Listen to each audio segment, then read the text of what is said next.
अज्ञानतिमिरान्धस्य ज्ञानाञ्जनशलाकया चक्षुरुन्मीलितं येन तस्मै श्रीगुरवे नमः।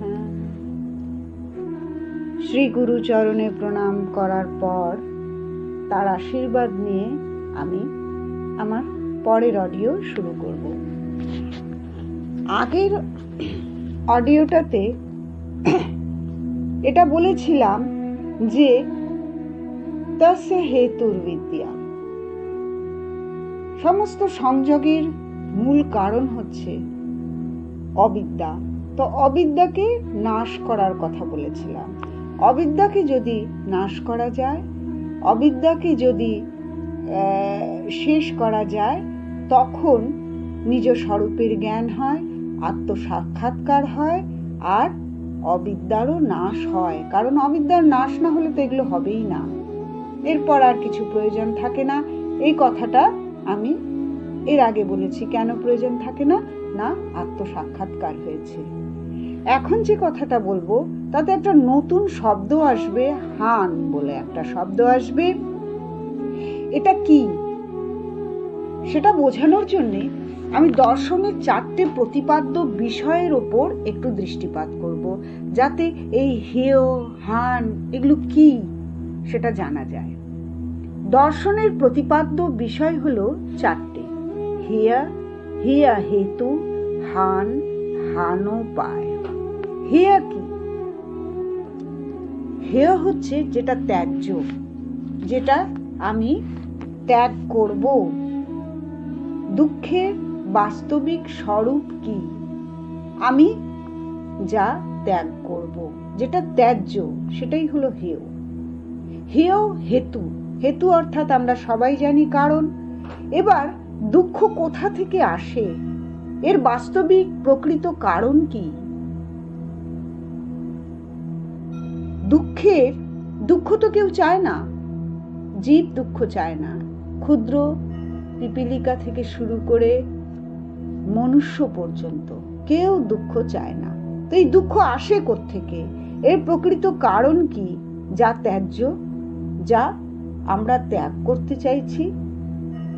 অর্থাৎ এই ত্যায্য যে বস্তুটা, সেটাই হেয় হেতু, দুঃখের কারণ। এবার এই যে নতুন যে শব্দটা আমি এই সূত্রে উল্লেখ করব, তার কথায় আসি। হান। হান হচ্ছে দুঃখের নিতান্ত অভাব। হান একটা অবস্থা, দুঃখ থাকবে না সেখানে। দুঃখ কারণ আমি দুঃখের বাস্তবিক কারণ কি জেনেছি। দুঃখ এটাকে যে পরিত্যাগ করতে হবে, এটা পরিত্যাজ্য, সেটা জেনেছি। দুঃখের নিতান্ত অভাব, দুঃখ থাকবে না। অর্থাৎ হান কোন অবস্থাটার নাম। হানোপায় অর্থাৎ নিতান্ত দুঃখ নিবৃত্তির উপায় কি? হান উপায়, দুঃখ নিবৃত্তির উপায় কি? এই 4টে হলো প্রতিপাদ্য বিষয় দর্শনের, যার মধ্যে এই হান শব্দটা এখন আসবে। বলা হয়েছে তদ ভাবাত, তদ ভাবাত, তদ অভাবাত। কিসের অভাবে? অবিদ্যার অভাবে। তদ ভাবাত সংযোগাভাবো হানং তদ দৃশে কৈবল্যম। তদ ভাবাত, তদভাবাত, এটা তদ ভাবাত নয়, তদয় হসন্ত নেই, তদ ভাবাত নয়, তদভাবাত। তদভাবাত কি করে হলো? তদ অভাবাত, তদ অভাবাত হলো তদভাবাত। সংযোগাভাবো, সংযোগ অভাবো, সংযোগাভাবঃ হানং তদ, এখানে দয় হসন্ত, তদ দৃশেহে কৈবল্যম।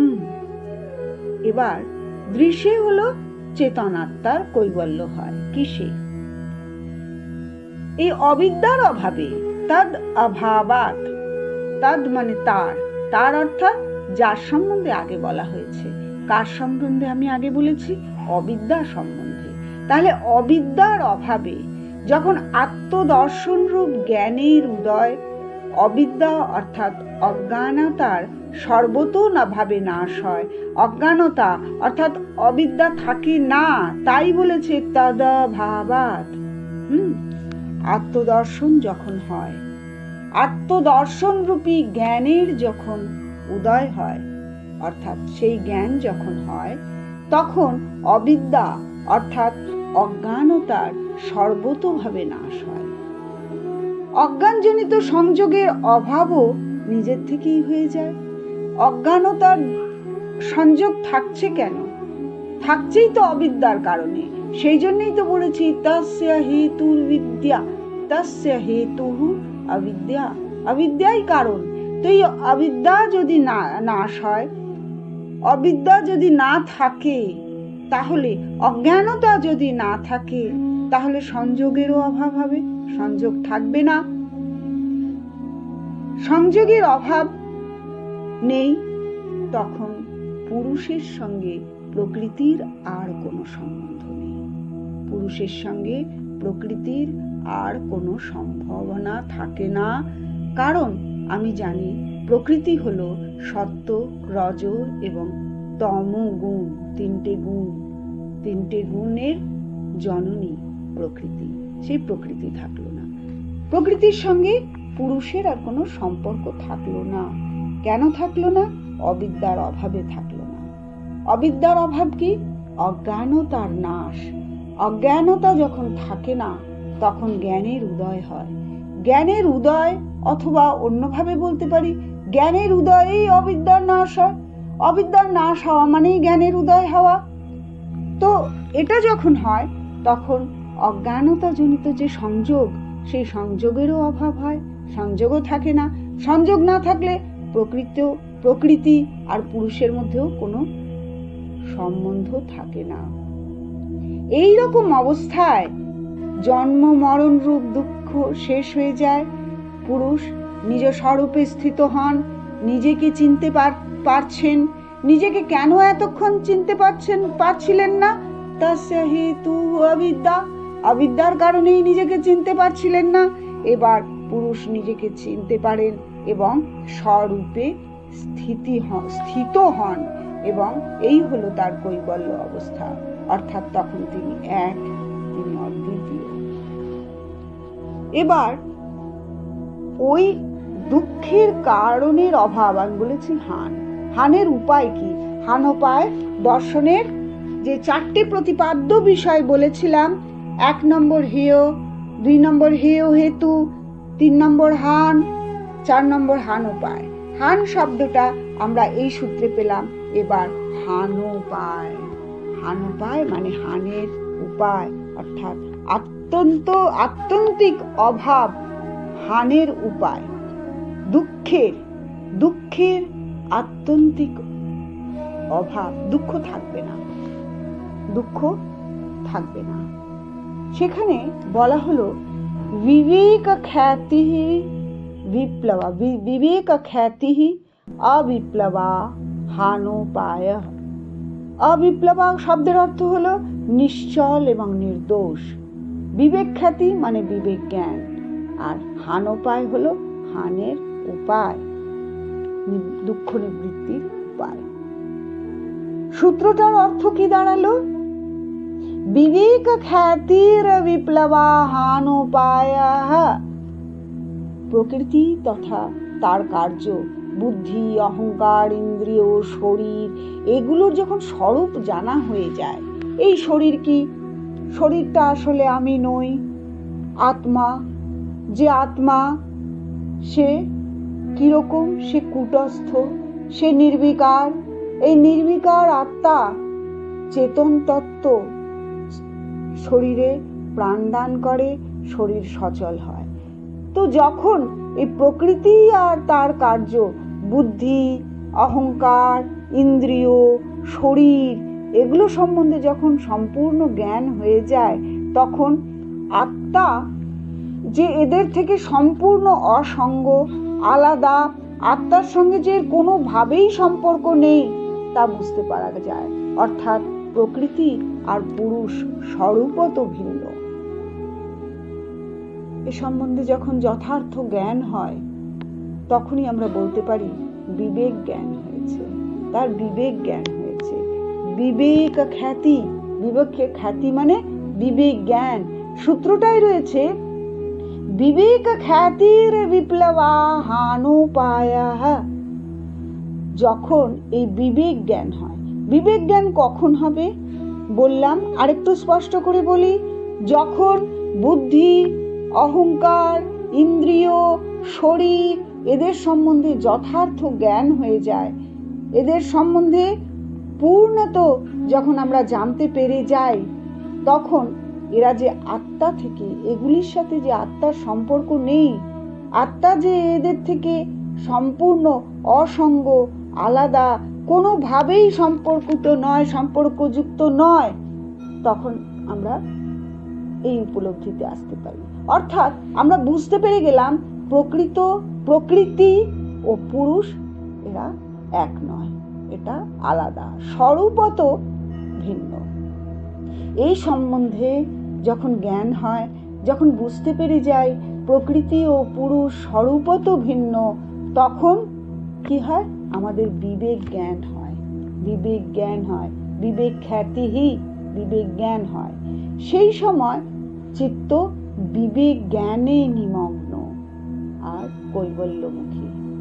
এবার আর কিন্তু দৌড়দৌড়ি হচ্ছে না বহির্জগতের সাথে, সংযোগ আগেই ছিন্ন করে দেওয়া হয়েছে, অবিদ্যার নাশ হয়েছে এবং বিবেক খ্যাতি হয়েছে। অর্থাৎ আমাদের প্রকৃতি ও পুরুষ যে আলাদা, এই উপলব্ধিতে আমরা এসে পড়েছি, এই জ্ঞান আমাদের হয়েছে। এই জ্ঞান যখন সমাধির নির্মলতা ও স্বচ্ছতা প্রাপ্ত হয়ে পূর্ণ নিশ্চল হয়ে যায়, সেখানে লেশ মাত্র মল নেই, পরিষ্কার হয়ে গেছে সব, কোথাও কোনো মল নেই। মল নেই মানে নির্মল, পরিষ্কার, স্বচ্ছ। এটাকে বলা হলো অবিপ্লব বিবেক জ্ঞান। হ্যাঁ, অবিপ্লবা কি বলেছি? বিবেক খ্যাতিহি অবিপ্লবা, বিবেক খ্যাতির অবিপ্লবা। বিবেক খ্যাতি মানে বিবেক জ্ঞান, আর অবিপ্লবা হলো নিশ্চল, নির্দোষ। এই হলো ধ্যানের উপায়। এই বিবেক জ্ঞানই সমস্ত সুখ এবং দুঃখের যে অভাব বা মুক্তির উপায়, এই বিবেক জ্ঞান। এই বিবেক জ্ঞান থেকেই আমরা এগুলি থেকে মুক্তি পেতে পারি। আর এর থেকেই সংসারের বীজ স্বরূপ যে সমস্ত অবিদ্যা, ক্লেশ ও কর্মের ক্ষয় সাধন হয়। আমি এই অবিদ্যা আর ক্লেশ কথাটা বারবার আমি বলেছি যে কি এগুলো কি। তো অবিদ্যাই সমস্ত ক্লেশের জননী। অবিদ্যা নাশের দ্বারাই আমরা এই সমস্ত কিছুকে, নিজেকে চিনতে পারলাম, পুরুষ আর আত্মা যে এক নয় বুঝতে পারলাম। আমি বুঝতে পারলাম বুদ্ধি, অহংকার, ইন্দ্রিয়, শরীর এগুলোর সম্বন্ধে যে জ্ঞান আমি অর্জন করেছি, সেই জ্ঞানের দ্বারাই আমি বুঝতে পারলাম যে আত্মার সাথে এদের কোনো সম্পর্ক নেই, আত্মা স্বরূপত এদের থেকে ভিন্ন, পুরুষ এবং প্রকৃতি স্বরূপত ভিন্ন। আমার বিবেক জ্ঞান হয়েছে, আর বিবেক জ্ঞানে নিমগ্ন চিত্ত কৈবল্যমুখী হয়ে ওঠে। আর তখন কি হয়? আমরা দুঃখের থেকে আমরা মুক্তির উপায় খুঁজে পাই। সংসারে বীজ স্বরূপ সমস্ত অবিদ্যাই তো সংসারে মানে পুনর্জন্মের কারণ হয়ে থাকে। তাহলে প্রকৃতির যে স্বাভাবিক পরিণাম, যে পরিণাম ক্রম, তা সেই মুক্ত পুরুষের ক্ষেত্রে আর কার্যকরী হয় না। প্রকৃতির সমস্ত কিছুর সাথে থেকে পুরুষ আলাদা। এই জ্ঞানটুকুই আমাদের সেই মুক্তির পথে নিয়ে যায়। এবার এই যে বিবেক জ্ঞান, এই বিবেক জ্ঞানের সময় সাধকের বুদ্ধি কেমন হবে? বিবেক জ্ঞান তো হলো, বিবেক জ্ঞান কিভাবে হলো তা তো বললাম, যে বুদ্ধি, অহংকার, ইন্দ্রিয় এবং শরীর এদের স্বরূপ সম্বন্ধে যত যথার্থ জ্ঞান হবে, তাতে আমরা বুঝতে পারবো যে আত্মা কোনো মতেই, শুধুমাত্র বুদ্ধি, অহংকার, ইন্দ্রিয়, শরীর এদের স্বরূপের জ্ঞান দিয়েই আমি বুঝতে পারবো যে আত্মা কোনো মতেই এদের সাথে সম্পর্কযুক্ত নয়, অর্থাৎ প্রকৃতি আর পুরুষ স্বরূপত ভিন্ন। এই হলো বিবেক জ্ঞান। এই বিবেক জ্ঞানের সময় সাধকের বুদ্ধি কি ধরনের হবে তা পরবর্তী সূত্রে ব্যাখ্যাত হয়েছে। কি বলা হয়েছে এই সূত্রে? তাস্য সেই সপ্তধা প্রান্ত ভূমি প্রজ্ঞা। প্রজ্ঞা হচ্ছে বোধোদয়, প্রজ্ঞা হচ্ছে আলো, যে আলোতে বোধের উদ্গম হয়, বোধোদয় হয়, বোধের উদয় হয়। নির্মল বিবেক খ্যাতির দ্বারা সাহায্যে যোগীর চিত্তের আবরণ আর সমস্ত রকম মল নষ্ট হয়ে যায়। সেই নির্মল চিত্তে আত্মদর্শন। নির্মল বিবেক খ্যাতি যোগীর চিত্তের আবরণ ও মল সর্বতোভাবে নষ্ট করে। তখন এই চিত্তে আর সাংসারিক জ্ঞানের বোধোদয় হয় না, সাংসারিক জ্ঞানের উদয় হয় না। তখন 7 রকমের উৎকর্ষময় অবস্থার কথা বলা হয়েছে। সপ্তধা প্রান্ত ভূমি প্রজ্ঞা। তাস্য মানে সেই তার, তার মানে কার? তাস্য মানে তার, তার মানে কার? সেই বিবেক জ্ঞান প্রাপ্ত পুরুষের, সেই অর্থাৎ সাধকের। আমি কি বলেছি? এই সূত্রে আমি কি জানবো? এই সূত্রে আমি জানবো যে বিবেক জ্ঞানের সময় বিবেক খ্যাতি হলে সাধকের বুদ্ধি কি ধরনের হয়, কেমন হয়। তাস্য মানে তার, তার অর্থাৎ কার? সাধকের, অর্থাৎ যে সাধক বিবেক জ্ঞান প্রাপ্ত হয়েছেন। বিবেক জ্ঞান প্রাপ্ত পুরুষের 7 রকমের অন্তিম স্থিতিযুক্ত বোধোদয় হয়। 7 রকমের উৎকর্ষময় অবস্থা সম্পন্ন প্রজ্ঞা, প্রজ্ঞার উদয় হয়, বোধের উদয় হয়। এই 7টার মধ্যে 4টে হচ্ছে কার্য বিমুক্তির দ্যোতক, এদেরকে কার্য বিমুক্তি প্রজ্ঞা বলা হয়। প্রজ্ঞা মানে কি? বোধ, আলো। হ্যাঁ, ঋতম ভাড়া প্রজ্ঞা, এই কথাটা পেয়েছিলাম আমরা আগেই। হ্যাঁ, ঋত মানে সত্য। তো প্রজ্ঞা হচ্ছে আলো, প্রজ্ঞা হচ্ছে সেই আলো যে আলো বোধের উদয় করে, বোধোদয় হয় যাতে।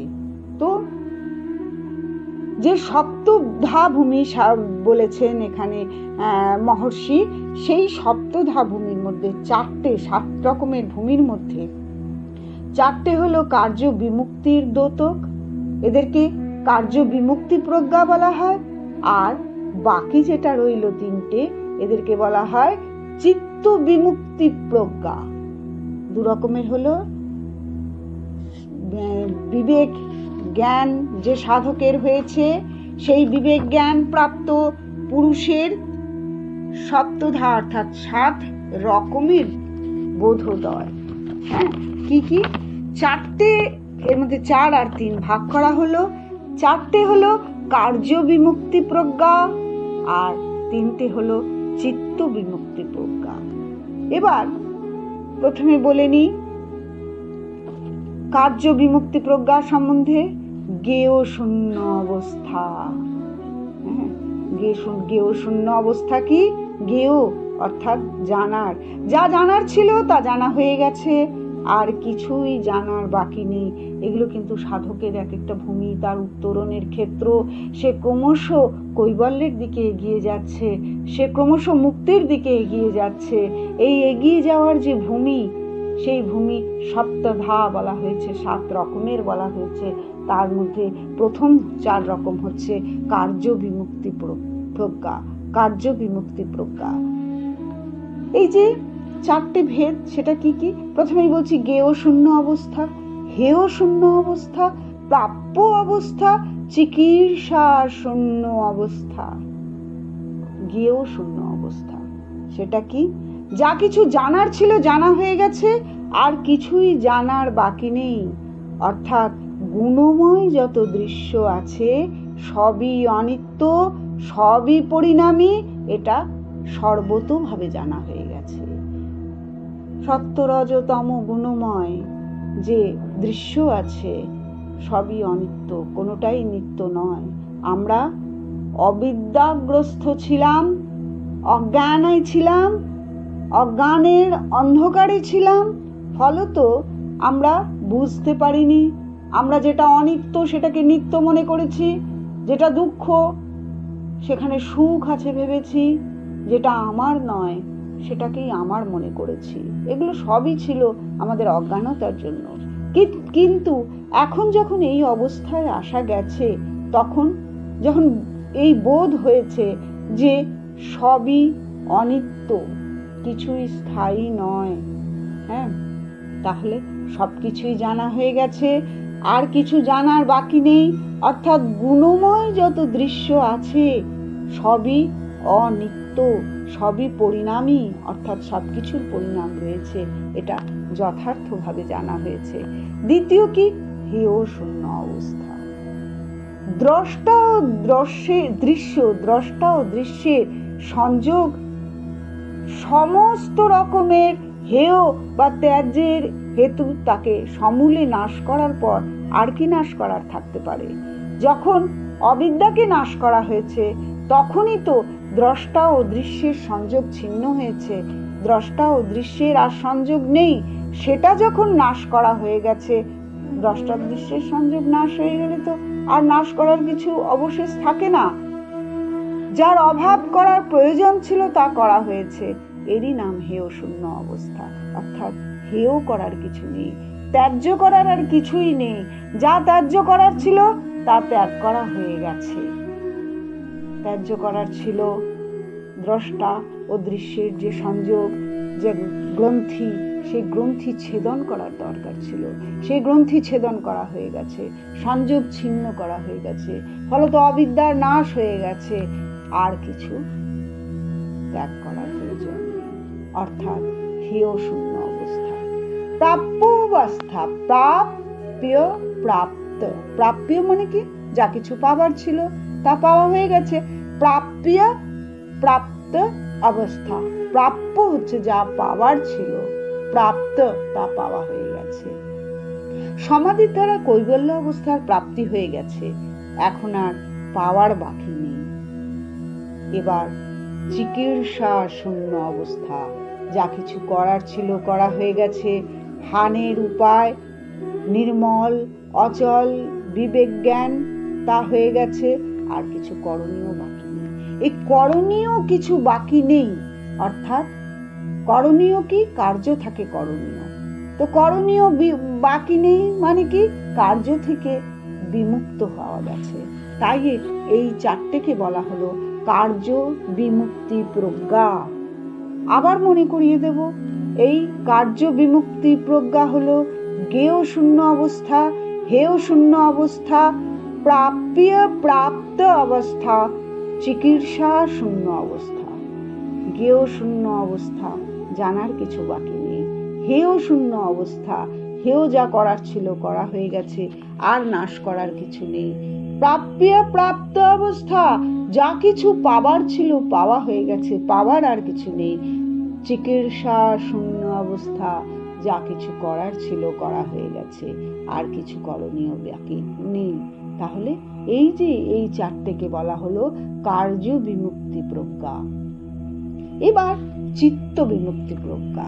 বলেছিলাম যে বিবেক জ্ঞান যার হয়ে গেছে সেই সাধকের সপ্তধা ভূমি। তার মধ্যে চারটে হলো কার্য বিমুক্তি প্রজ্ঞা, আর তিনটে হলো চিত্ত বিমুক্তি প্রজ্ঞা। এবার চিত্ত বিমুক্তি প্রজ্ঞা সম্বন্ধে বলবো।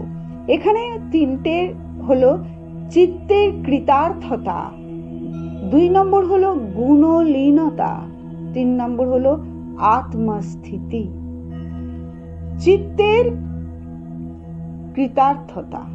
চিত্তের কৃতার্থতা, চিত্ত আপন অধিকার, ভোগ বা মুক্তি এগুলি দেওয়া সম্পন্ন করেছে, এখন আর কিছুই দেওয়ার প্রয়োজন তার নেই। চিত্ত যা দেওয়ার ছিল, ভোগ, অপবর্গ মানে মুক্তি, সব দেওয়া হয়ে গেছে, আর কিছু তার দেওয়ার বাকি নেই। গুণলীনতা, চিত্ত আপন কারণ রূপ গুণে লীন হয়েছে, এখন চিত্তের আর কোনো কাজ বাকি নেই। আর আত্মস্থিতি অবস্থা, পুরুষ সম্পূর্ণভাবে গুণাতীত হয়ে আপন স্বরূপে অচলভাবে স্থিত হয়েছে, এখন তিনি মুক্ত বা কৈবল্য প্রাপ্ত। প্রকৃতির তিনটি গুণ, সত্য রজ তম, তিন গুণের অতীত তিনি গুণাতীত। এই গুণাতীত কথাটা আমরা গীতাতেও পাবো। এগুলো তাকে পায় না, এগুলো তাকে ছোঁয় না, এগুলো তাকে স্পর্শ করতে পারে না, এগুলোর বন্ধনে তিনি আবদ্ধ হন না। তাহলে আত্মস্থিত পুরুষ, তা এখন তিনি মুক্ত। এই 7 রকমের যে প্রান্তভূমি প্রজ্ঞা বললাম, তা যোগীকে কুশল, এই যে যোগী তার চিত্ত আপন কারণে লীন হয়ে যায়, তখনও তাকে কুশল বলা হয়। এটা সম্বন্ধে এখন আমরা বলবো যে 7 প্রকার প্রান্তভূমি প্রজ্ঞা, এই যে 4 আর 3 বললাম, এটা যে অনুভব করে সেই যোগীকে কি বলা হয়? জীবন মুক্ত। জীবিত অবস্থায় তিনি মুক্ত পুরুষ, জীবিত অবস্থায় তিনি মুক্ত পুরুষ। কোনো বন্ধন তাকে আর বেঁধে রাখতে পারে না। এখন এই নির্মল বিবেক জ্ঞান কিভাবে পাওয়া যায়, প্রাপ্তির উপায় বলেছেন মহর্ষি। যে নির্মল বিবেক জ্ঞান কিভাবে হবে, নির্মল বিবেক জ্ঞান প্রাপ্তির উপায় বলতে গিয়ে তিনি অষ্টাঙ্গ যোগের কথা বলেছেন। মহর্ষি পতঞ্জলি অষ্টাঙ্গ যোগের কথা বললেন। অষ্টাঙ্গ কি বললেন? যোগাঙ্গানুষ্ঠানাৎ, যোগাঙ্গ अनुष्ठानात्, योगांगानुष्ठानात् अशुद्धिक्षये, योगांगानुष्ठानाद् शुद्धिक्षये ज्ञान दीप्ति विवेक ख्याते। যোগাঙ্গের অনুষ্ঠান করার ফলে অশুদ্ধির নাশ হলে জ্ঞানের প্রকাশ হয়, বিবেক খ্যাতি পর্যন্ত হয়ে যায়। বিবেক খ্যাতি হচ্ছে আত্মদর্শন। কিভাবে? এই যে নির্মল বিবেক জ্ঞানের কথা আমি বললাম এতক্ষণ ধরে, যে বিবেক জ্ঞান প্রাপ্ত হলে সাধক 7 রকমের ভূমির কথা বলা হয়েছে, সপ্তভূমি, সেই সপ্তভূমির কথা বলা হলো এবং কৈবল্য প্রাপ্তির কথাও বলা হয়েছে। যে তার যে প্রজ্ঞা হয়, যে বোধোদয় হয়, সেই বোধোদয় কিরকম তাও বলা হয়েছে। এবার বলা হচ্ছে যে বিবেক জ্ঞান প্রাপ্তির উপায় কি, কিভাবে পাবো। মহর্ষি আমাকে লক্ষ্য বলে দিচ্ছেন, কোন পথে চললে আমি সেই লক্ষ্যে পৌঁছতে পারবো, সেই পথও তিনি বলে দিয়েছেন, পাথেও তিনি হাতে দিয়ে দিয়েছেন।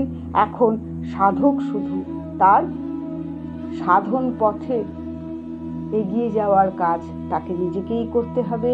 সে তার সাধন পথে এগিয়ে যাবে এবং অবশেষে সেই লক্ষ্যে পৌঁছবে যে লক্ষ্যে সাধক পৌঁছতে চায়, অর্থাৎ স্বরূপে স্থিত হতে চায়, নিজেকে জানতে চায়, নিজেকে বুঝতে চায়।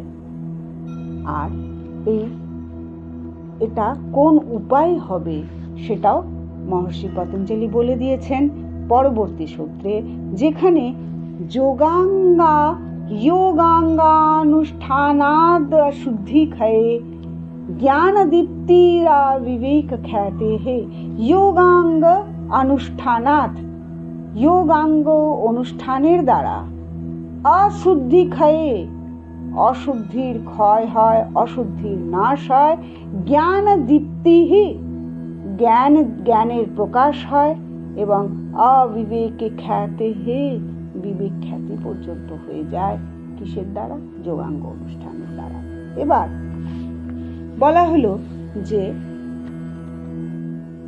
যোগাঙ্গ, পরের সূত্রতে এই যোগের কথা বলা হবে, কিন্তু আপাতত এই সূত্রে বলা হচ্ছে যে যোগাঙ্গ অনুষ্ঠানের ফলে অশুদ্ধির নাশ হয়, অর্থাৎ যে মল ছিল, চিত্তের মল যে ছিল, সেটা সম্পূর্ণভাবে নষ্ট হয়ে যায়।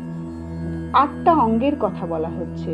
যোগাঙ্গ, যোগাঙ্গ 8টা, যোগের অঙ্গ 8টা অঙ্গের কথা বলা হয়েছে।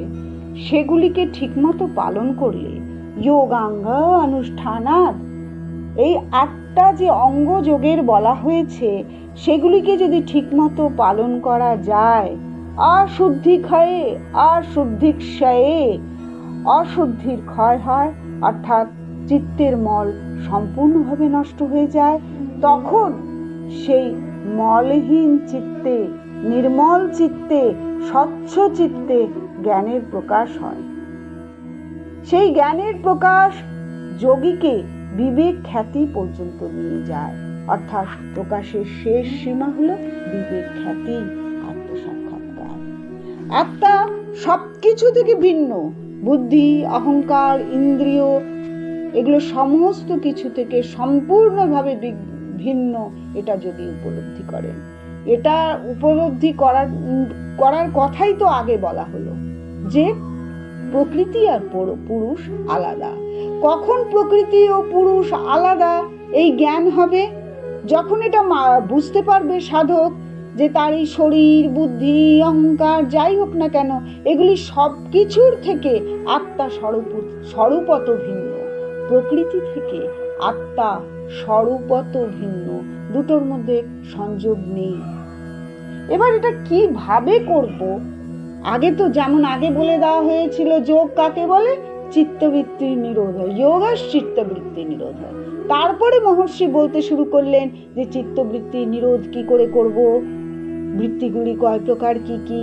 এখানেও সেই রকম মহর্ষি আগেই বলে দিলেন যে বিবেক খ্যাতি কি এবং কিভাবে কোন পথে এগিয়ে গেলে বিবেক খ্যাতি হতে পারে, এটা এখন বলা হচ্ছে যে এই বিবেক জ্ঞান কিভাবে হবে।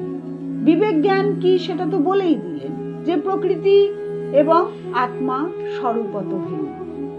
এবার এটা কিভাবে হবে, বিবেক জ্ঞান কিভাবে হবে সেটা বললেন, যোগাঙ্গা অনুষ্ঠানাৎ। যোগের অঙ্গ কটা? 8টা। এই 8টা অঙ্গ অনুষ্ঠানের দ্বারা, অনুষ্ঠানাৎ অশুদ্ধি ক্ষয়ে, অশুদ্ধি ক্ষয় হবে, মল নাশ হবে, চিত্তের মল নাশ হবে, জ্ঞান দীপ্তিহি বিবেক খ্যাতে, জ্ঞানের প্রকাশ হবে এবং তখন তা থেকে বিবেক খ্যাতি পর্যন্ত হয়ে যাবে। বিবেক খ্যাতি পর্যন্ত মানে আত্মসাক্ষাৎকার, আত্মসাক্ষাৎকার হয়ে যাবে। আত্মা যে সবকিছু থেকে ভিন্ন, বুদ্ধি, অহংকার, ইন্দ্রিয় থেকে সম্পূর্ণ ভিন্ন, তা যোগী প্রত্যক্ষভাবে বুঝতে পারবেন, উপলব্ধি করতে পারবেন। এরপর মহর্ষি ওই যোগাঙ্গ, যে 8টা অঙ্গ যোগের বললাম, সেই 8টা অঙ্গ সম্বন্ধে বলেছে। হ্যাঁ, যোগাঙ্গ, যোগাঙ্গ, যোগাঙ্গ অনুষ্ঠানাৎ, যোগাঙ্গ অনুষ্ঠানাৎ অশুদ্ধি ক্ষয়ে, যোগাঙ্গানুষ্ঠানাৎ শুদ্ধি ক্ষয়ে, জ্ঞান দীপ্তিহি अविवेक ख्याते है, ज्ञान दीप्तिराविवेक ख्याते है। অষ্টাঙ্গ যোগাঙ্গ অনুষ্ঠানের দ্বারা চিত্তের মল নাশ হবে এবং জ্ঞানের প্রকাশ হবে। সেই জ্ঞানের প্রকাশ যোগীকে, সেই জ্ঞানের আলো, জ্ঞানের দীপ্তি যোগীকে নিয়ে যাবে শেষ সীমা পর্যন্ত। সেটা কি ছিল? বিবেক খ্যাতি, অর্থাৎ নিজেকে বোঝা, উপলব্ধি করা। যোগী প্রত্যক্ষভাবে এটা উপলব্ধি করতে পারেন যে আত্মা সবকিছু থেকে ভিন্ন, বুদ্ধি, অহংকার, ইন্দ্রিয় এগুলো সম্পূর্ণ থেকে ভিন্ন।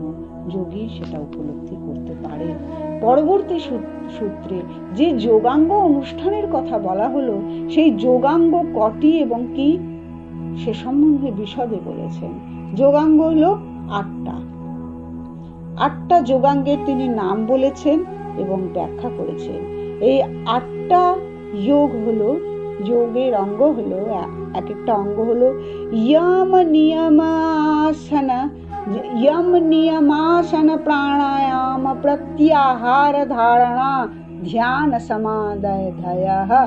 यम नियमासन प्राणायाम प्रत्याहार धारणा ध्यान समाधयः। কি বলা হলো?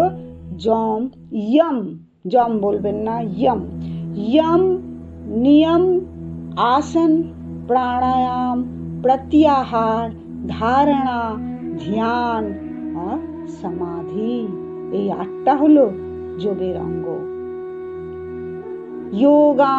योगांगानुष्ठानाद शुद्धिक्षये ज्ञान दीप्तिरा विवेक ख्याते है। যে 8 যোগাঙ্গ গুলোর কথা বলা হলো, সংখ্যায় তারা 8, সেই 8টা হলো यम, नियम, आसन, प्राणायाम, प्रत्याहार, धारणा, ध्यान আর সমাধি। সূত্রটা কি হলো? यम नियमासन प्राणायाम प्रत्याहार धारणा ध्यान समाधयो ध्ययोष्टावंगानि ध्ययोष्ट समाधयोष्टवंगानि 8 অঙ্গানি। এই 8টা হলো এই 8টা হলো অঙ্গানি যোগের অঙ্গ। यम नियम आसन प्राणायाम प्रत्याहार ধারণা ধ্যান সমাধি, এই 8টা যে অঙ্গের কথা বললাম, এই 8টা যোগের লক্ষণ আর ফলের বর্ণনা পরের অডিওতে করব। আজকে এই পর্যন্তই থাক। আমি পরে এই কিভাবে মহর্ষি পতঞ্জলি আস্তে আস্তে যমের সংজ্ঞা দিয়েছেন, লক্ষণ বলেছেন, কাকে বলেছেন, এগুলো আবার কত রকমের সে সম্বন্ধে বিষয়ে আলোচনা করেছেন। একইভাবে যম নিয়ম আসন কেমন হবে, প্রাণায়াম কিভাবে করতে হবে, এবং প্রত্যাহার কাকে বলে, ধারণা, ধ্যান এবং সমাধি কি, এই সমস্ত সম্বন্ধে তিনি বিশদে আলোচনা করেছেন। পরের অডিওতে আমি সে সম্বন্ধে আলোচনা করব, বলবো, ব্যাখ্যা করব। আজকে এই পর্যন্তই। ওম সর্বে ভবন্তু সুখিনঃ, সর্বে সন্তু নিরাময়াঃ, সর্বে ভদ্রাণি পশ্যন্তু, মা কশ্চিৎ দুঃখভাগ ভবেৎ। ওম শান্তি শান্তি শান্তি।